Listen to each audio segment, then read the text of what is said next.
One other way of dealing with all these things was comedy. ഞാനൊരു class cloud ആയിരുന്നു, which I loved it. എനിക്ക് ചിരിപ്പിക്കാൻ ഇഷ്ടമാണ്. ഞാൻ ഇങ്ങനെ ഒരു ബാക്ക് ആൻഡ് ഫോർത്ത് ബാൻറ്ററൊക്കെ എനിക്ക് ഭയങ്കര ഇഷ്ടമാണ്. ഞാൻ തന്നെ എവിടെയെങ്കിലൊക്കെ കട്ടെടുത്ത് ഞാൻ ഷോപ്പിൽ പോവുക, ചോക്ലേറ്റ്സ് വാങ്ങിക്കൂട്ടുക. എന്നിട്ട് ഏറ്റവും ബെസ്റ്റ് പരിപാടി എന്ന് പറഞ്ഞാൽ ഈ ചോക്ലേറ്റ് എല്ലാം ഞാൻ പൊളിക്കും, എന്നിട്ട് കവറെല്ലാം ഞാൻ ഈ സോഫയുടെ അടിയിലൊക്കെ കുത്തി വെക്കും. എന്നിട്ട് എൻ്റെ വിചാരം ഇതൊന്നും ആരും കണ്ടുപിടിക്കത്തില്ല. By time someday I hope that I will let go of such kind of thoughts, and I'm saying this also to say that I'm not perfect. But anyways, ഞങ്ങൾ ബുക്ക് കൊണ്ടുവരും. എന്നിട്ട് ഞാൻ ഡെസ്കിൻ്റെ മണ്ടേ കയറിയിരിക്കും. എല്ലാ പിള്ളേരോടൊക്കെ എല്ലാവരും ലിസൺ ടു മീ എന്നൊക്കെ പറഞ്ഞാൽ ഞാൻ ആ പേജൊക്കെ തുറന്നു ഫുൾ ഈ റോ ടെക്സ്റ്റ് സാധനം മാത്രം ഇരുന്ന് എല്ലാവരുടെ അടുത്തും വിളിച്ചു പോയി പറയാറോ.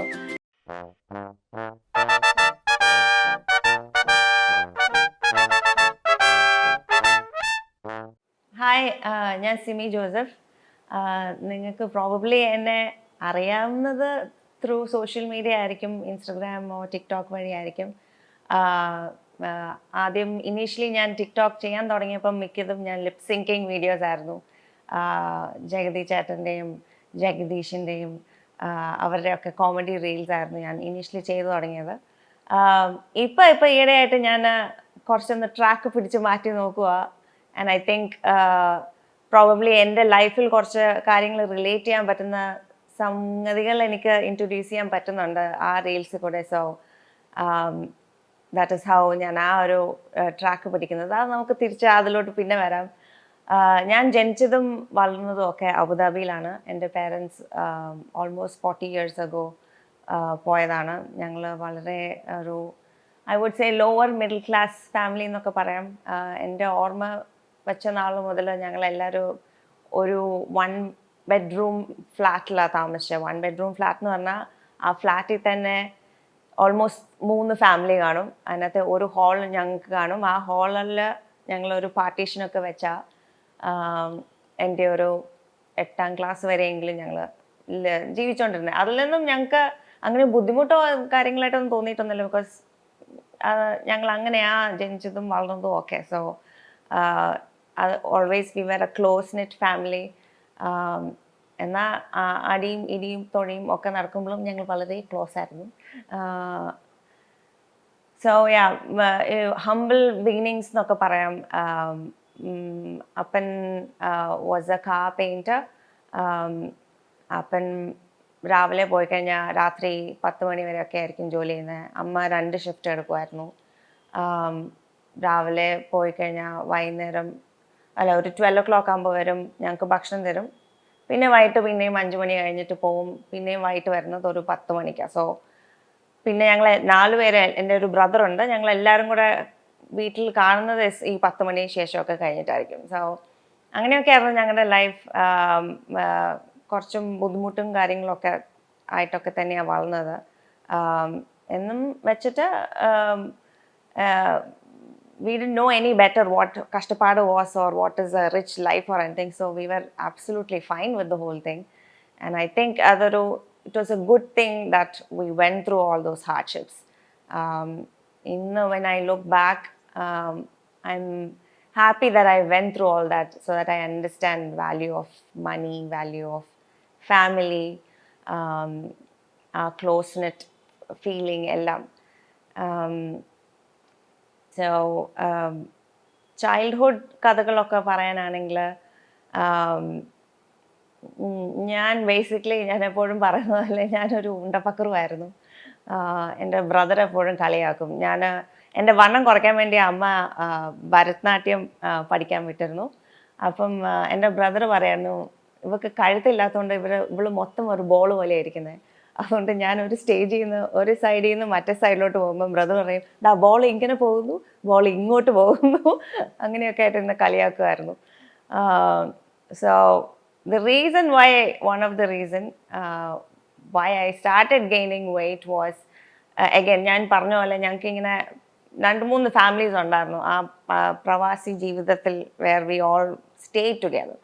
And parents ആ സമയത്തിൽ ലൈക്ക് ഞങ്ങളുടെ ഞങ്ങൾ പിള്ളേർ കുറേ ഓഫ് ദ ടൈം ചിലപ്പം വീട്ടിൽ ഒറ്റയ്ക്കായിരിക്കും. അപ്പോൾ ആ ഒരു ടൈമിൽ there was an unfortunate incident where somebody had invaded our privacy and ഞാൻ ആരും ഇല്ലായിരുന്ന സമയത്ത് ഒരു മൊമെൻറ്റ് ഉണ്ടായിരുന്നു where I wouldn't say much details into it, but അതെനിക്കൊരു വലിയൊരു സ്കാർ ആയിരുന്നു ആ ഒരു time where I had to face that with that somebody who was actually living in that house. ഒത്തിരി ട്രസ്റ്റോടെ നമ്മളവിടെ നിന്നതാണ്. ബട്ട് ഐ തിങ്ക് ആ ഒരു എന്താ പറയുക, എനിക്കതൊരു ഡെഫിനറ്റ്ലി അതൊരു വലിയൊരു ഇമ്പാക്റ്റ് ആയിരുന്നു ലൈഫിൽ. എൻ്റെ ആ ഒരു സാഡ്നെസ് ഒക്കെ കളയാൻ വേണ്ടി the main thing that I leaned towards was I think chocolates. So ഒരു കൺട്രോൾ ഇല്ലാതെ രാവിലെ തൊട്ട് വൈകിട്ട് വരെ ഈ തീറ്റയായിരുന്നു. അപ്പനും അമ്മയും ഒന്നും കാണാതെ ഞാൻ തന്നെ പോയി കാശെടുത്ത്, ഞാൻ തന്നെ എവിടെയെങ്കിലുമൊക്കെ കട്ടെടുത്ത് ഞാൻ ഷോപ്പിൽ പോവുക, ചോക്ലേറ്റ്സ് വാങ്ങിക്കൂട്ടുക. എന്നിട്ട് ഏറ്റവും ബെസ്റ്റ് പരിപാടി എന്ന് പറഞ്ഞാൽ ഈ ചോക്ലേറ്റ് എല്ലാം ഞാൻ പൊളിക്കും, എന്നിട്ട് കവറെല്ലാം ഞാൻ ഈ സോഫയുടെ അടിയിലൊക്കെ കുത്തി വെക്കും. എന്നിട്ട് എൻ്റെ വിചാരം ഇതൊന്നും ആരും കണ്ടുപിടിക്കത്തില്ല എന്ന്. അല്ലെങ്കിൽ ഞാൻ സൈഡിൽ പൂച്ചെടിയൊക്കെ ഉണ്ടെങ്കിൽ അതിനകത്തൊക്കെ ഈ കവറിൻ്റെ റാപ്പൊക്കെ കുത്തിക്കയറ്റി വെക്കും, ആരും കാണാതിരിക്കാൻ. So anyways, so that is how my journey towards my Untapakru self was leading towards. ആ ഒരു time like where I was gaining so much weight. Of course നമ്മുടെ സ്കൂളിൽ നിന്ന് കുറേയൊക്കെ ബുള്ളിങ് കാണും. എപ്പോഴും എന്നെ ആ ഒരു തടിച്ചി എന്നുള്ള രീതിയിലൊക്കെ തന്നെയാണ് എല്ലാവരും എന്നെ വിളിച്ചതും പറഞ്ഞതും ഒക്കെ. അതുകൊണ്ട് എപ്പോഴും ഇന്നും എൻ്റെ മനസ്സിൽ ഒരു ഫാറ്റ് ഗേൾ ഫീലിംഗ് ഉണ്ട്. ഞാൻ എന്തൊക്കെ പറഞ്ഞെന്നും ചെയ്തെന്ന് പറഞ്ഞാലും എനിക്ക് ഇന്നും ആ ഒരു ഇൻസെക്യൂരിറ്റി ഉണ്ട്. ദാറ്റ് ആ ഒരു പേരിൽ എന്താ പറയുന്ന ഫാറ്റ് ഗേൾ എന്നുള്ള ആ ഒരു എപ്പോഴും എൻ്റെ തലയിലുള്ള ഒരു സാധനം. അത് എങ്ങനെ I have to tell myself that that is not what Simi is. അതല്ല എൻ്റെ identity. My identity is more than that, more than what a body can be or whatever it is. But definitely all those നമ്മൾ വളരുമ്പം all those കുഞ്ഞു സംഭവങ്ങൾ somehow എവിടെയെങ്കിലുമൊക്കെ ഇങ്ങനെ പറ്റിയിരിക്കും, and it's hard to let go of that. And I think by time someday I hope that I will let go of such kind of thoughts. And I'm saying this also to say that I'm not perfect. I'm just like anybody else with a lot of insecurities, a lot of fears.